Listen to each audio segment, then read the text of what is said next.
That pleb's coming out with the deck profile today from Newcastle Regionals, and this is 5th place, I believe, Burning Abyss Infernoid deck. It is all up on the screen. You can see everything. I mean, there's nothing you really shouldn't know by now if you're into this kind of scene. Rhino Warrior, Harmadic, Decatron, Sites, Antra, Scrap Archfiend, Gaia, Force of Earth, Nunku in the side, Void Imagination. You should. That's about anything that I can see that doesn't look familiar, really. The Deviati in the main. Yeah, you should probably know everything here. So I'll just get straight into the report. So I wanted to play as few Infernoids as possible to brick as little as possible. Nunku isn't main because it's not actually that great, but is sided with the Void Imagination against decks that summon from the extra. Only played one Rhino because we have too many normal summons, and Decatron is a better normal summon. Playing two is searchable. Played Dragig and Kanya for extra names and didn't want to play multiples of the worst BAs as they can clog.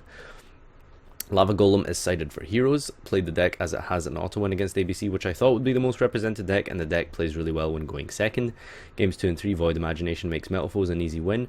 Smashes regular BA and is generally insane. Didn't side deck when going first, as the deck is all engine cards. Deviati makes the Paleozoic matchup really easy and really helps when Metal Foe 2 as it blows the board.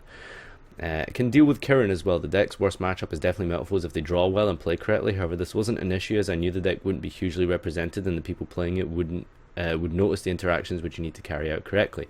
I ended up losing to Zombie BA as that's shoutouts to Murray on the other video, as I lost the dice roll and he opened Beatrice with Emptiness and I didn't want to reveal what I was playing. Game 2 I started with Beatrice and Infernoid, but lost to Kaiju over the Beatrice, 2 BA monsters into Breaksword to pop Inferno, which I chained. However, he had to follow up of Shiranui into Omega and he won the grind. I considered using Beatrice and standby to play around the Kaiju by sending Skarm, but had I done that, he could have just used the Kaiju on my Infernoid, and he has dealt with 2 defensive cards with 2 Kaiju and you would be able to play freely.